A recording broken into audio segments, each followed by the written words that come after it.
आज हम आपको सर्वनाम पढ़ाएंगे। सर्वनाम यानी जो संज्ञा से जो बदला करते हैं, यानी संज्ञा के बदले में जो बोले जाते हैं उन्हें हम सर्वनाम कहते हैं। ठीक है, यानी संज्ञा के बदले में बोले जाने वाले शब्दों को सर्वनाम कहा जाता है। जैसे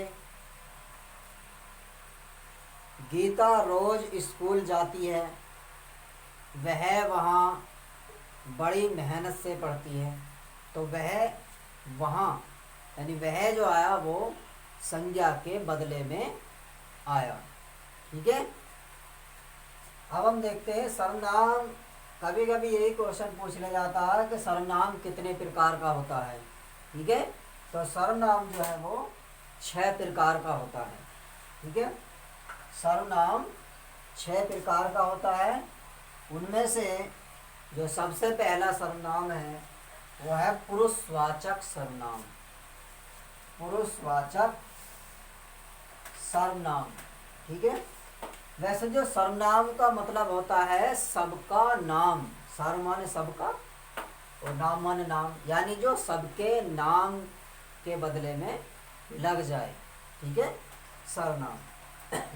अब देखते हैं, जैसे पुरुषवाचक सर्वनाम, इसमें 3 प्रकार होते हैं: उत्तम पुरुष, मध्य पुरुष और अन्य पुरुष। ठीक है, हमारे 3 जो पुरुषवाचक जो हमारे वो है सर्वनाम, उसमें 3 भाग होते हैं: उत्तम पुरुष, मध्य पुरुष और अन्य पुरुष। उत्तम पुरुष यानी जो अपने लिए होता है। उत्तम पुरुष जो अपने लिए माना जाता है, जैसे मैं, मैंने, ठीक है, हमने, इस तरीके के जो वर्ड आते हैं वो उत्तम पुरुष के अंतर्गत आते हैं। जैसे मैंने खाना खाया, हमने पढ़ाई की, ठीक है, या मैंने गीत गाया। इस तरीके के जो होते हैं वो यानी जो स्वयं अपने लिए बोलते हैं, वहाँ पर उत्तम पुरुष सर्वनाम होता है, यानी जो अपने लिए बोला जाता है, यानी अपने लिए। ठीक है, और यदि हम दूसरे के लिए बोलने लगे, यदि हम दूसरों के लिए बोलने लगे तो उसे क्या कहेंगे? तू कहेंगे, तुमने कहेंगे, तुम्हारे कहेंगे, या आपने। इस तरीके से बोल सकते हैं। जो हमारे पास में खड़ा हुआ है उससे यदि हम वार्तालाप कर रहे हैं तो वहाँ पर मध्य पुरुष होता है, यानी जो हमारे से बातें करता है। यदि हम उसके विषय में बात करते हैं, यानी उससे हम उससे बात करते हैं, यदि हमारे पास में जो है वो खड़ा हुआ है। ठीक है, तो तू कहेंगे, तुमने कहेंगे, आपने, या आपने खाना खा लिया। ठीक है, या तुमने क्या किया, इस तरीके के जो होते हैं, या तू क्या कर रहा है, ऐसे जो पूछते हैं यदि हम उससे, तो उसे बोलते हैं मध्य पुरुष। अन्य पुरुष वह होते हैं यदि हम किसी से बात कर रहे होते हैं किसी तीसरे के बारे में। ठीक है, यदि हम किसी से पूछें कि वह आज मेरठ गया था कि नहीं, ठीक है, तो हम दूसरे से पूछ रहे हैं तीसरे के बारे में। ठीक है, जैसे वह आज मेरठ गया था, यदि हम किसी से क्वेश्चन करें। ठीक है, जैसे यह, उन्हें। ठीक है, तो ये जो है, जैसे ये आता है, ये इस प्रकार से यदि हम पूछने लगे उसमें, ये कौन है, इस तरीके का यदि हम उससे पूछने लगे किसी दूसरे से कि ये कौन है, वह क्या है, यदि हम उससे पूछ लगे किसी से कि भी वो क्या है, या उन्हें प्रणाम, इस प्रकार से यदि जो होता है उसे हम अन्य पुरुष कहते हैं। ठीक है, तो प्रथम पुरुष, मध्य पुरुष और अन्य पुरुष, ये 3 प्रकार के हमारे जो होते हैं पुरुषवाचक सर्वनाम में होते हैं। ठीक है, मैं, हम, मैंने, ये हमारे उत्तम पुरुष में आते हैं। तो, तुम, आपने, ये मध्य पुरुष में आते हैं। वह, ये, उन्हें, या वे, ये सभी जो आते हैं हमारे वो अन्य पुरुष में आते हैं। ठीक है, अब जो अगला आता है हमारा वो है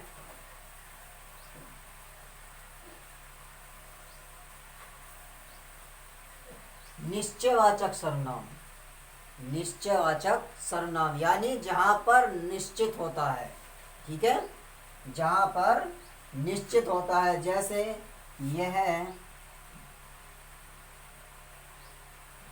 यह मेरी कलम है, ठीक है, तो ये क्या है, ये निश्चित है, यहाँ पर कोई संदेह नहीं है किसी भी प्रकार का।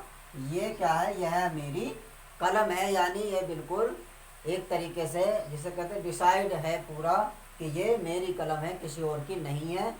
तो इसे कहते हैं निश्चित वाचक सर्वनाम, ठीक है, निश्चयवाचक या निश्चित वाचक भी बोल सकते हैं, निश्चयवाचक या निश्चित वाचक, ठीक है। यह मेरी पुस्तक है, यह मेरी गाय है, यह मेरा गिलास है, यह मेरी गाड़ी है, ठीक है। इस प्रकार से जो सेंटेंस बोलते हैं यानी कि जिसमें पूर्ण तरीके से निश्चित होता है उसे हम निश्चितवाचक या निश्चयवाचक सर्वनाम कहते हैं, ठीक है। नंबर 3 आता अनिश्चितवाचक। अनिश्चितवाचक यानी जो निश्चित नहीं होगा। जैसे यदि वह मर गया तो क्या होगा, यदि वह मर गया तो क्या होगा, ठीक है। तो इसमें निश्चित नहीं है, यानी कि वह अभी मरा नहीं है, वह अभी मरा नहीं है, ठीक है।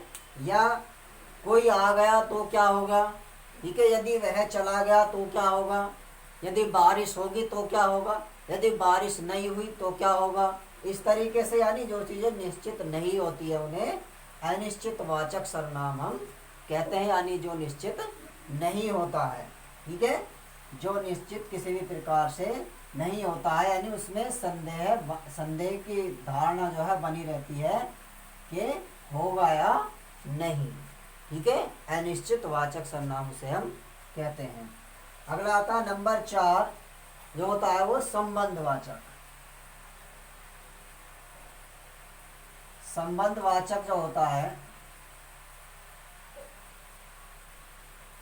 संबंधवाचक जैसे कि इसके नाम से ही प्रसिद्ध है, संबंध जुड़ा हुआ होता है एक दूसरे, उसका जो है कार्यों से उसका संबंध जुड़ा हुआ होता है, इसलिए इसे संबंधवाचक सर्वनाम कहते हैं। जैसे जो सो, इस तरीके के इसमें शब्द जुड़े हुए होते हैं। जैसे जो आया सो जाएगा, जो आया है वो जाएगा, जो पढ़ेगा वो पास हो जाएगा, जो परिश्रम करेगा वो अच्छे नंबर लाएगा। इस तरीके से जो संबंध जुड़ा हुआ होता है क्रियाओं का एक दूसरे से, उसे हम संबंधवाचक सर्वनाम कहते हैं। जैसे यदि वह परिश्रम करेगा तो पास हो जाएगा, ठीक है, यदि वह परिश्रम करेगा तो पास हो जाएगा, लेकिन इसमें अनिश्चित का भी भावना बनी होती है। जैसे जो आया सो जाएगा, जो आया सो जाएगा, यानी ऐसा इसमें कहा गया है, यानी ये एक तरीके से जैसे हम कह सकते हैं कि एक तरीके की धारणा बनी हुई होती है कि जैसे यदि किसी का जन्म हुआ है तो वो मरेगा भी, तो ये क्या है, एक संबंध है, यानी जन्म के साथ मृत्यु का संबंध यहाँ पे जोड़ा गया है, ठीक है, कि जैसे जिसका जन्म हुआ है उसकी मृत्यु भी होगी। तो ये क्या है, हमारा संबंधवाचक, यानी जन्म का जो है मृत्यु से संबंध जोड़ दिया गया है, ठीक है। आगे देखते हैं।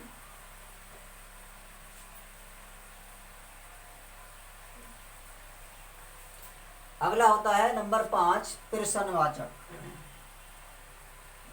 प्रश्नवाचक जैसा कि इसके नाम से ही है, प्रश्नवाचक यानी जिसमें प्रश्न पूछा जाता है, जिसमें प्रश्न पूछा जाता है। जैसे कौन आया, जैसे कौन आया, यानी मैंने प्रश्न पूछा किसी से, कौन आया, ठीक है। यदि मैं किसी से प्रश्न पूछूं कौन आया, दूध में क्या है, दूध में क्या है, पानी में क्या गिर गया, ठीक है, या वह क्या है, इस तरीके के जो क्वेश्चन आते हैं उन्हें हम प्रश्नवाचक सर्वनाम में पूछते हैं। कि जैसे बाहर कौन आया है, बाहर कौन आया है, वह कौन है, यानी जो क्वेश्चन मार्क जो लगे हुए होते हैं उन्हें हम एक प्रश्नवाचक सर्वनाम में जोड़े जाते हैं ऐसे वाक्य। ठीक है, प्रश्नवाचक सर्वनाम यानी जिसमें हम प्रश्न पूछते हैं, वह क्या है, वह कौन है, ये क्या है, वो क्या है, ठीक है, ये कैसा है, वो कितना है, ये इस तरीके के जो होते हैं वो प्रश्नवाचक सर्वनाम में होते हैं। ठीक है, अब आता है निजवाचक। नंबर 6 जो है वो है निजवाचक। निजवाचक, निजवाचक का मतलब निज माने होता है अपना, निज माने होता है अपना, यानी जो अपने लिए बोले जाते हैं। ठीक है, ऐसे सेंटेंस जिनमें जो अपने लिए ही बोले जाते हैं वहां पर कौन सा होता है, निजवाचक सर्वनाम होता है। जैसे मैं अपना कार्य स्वयं ही कर लूँगा, मैं अपना कार्य स्वयं ही कर लूँगा, मैं अपने कपड़े स्वयं ही धो लूँगा, या मैं खुद ही नहा लूँगा।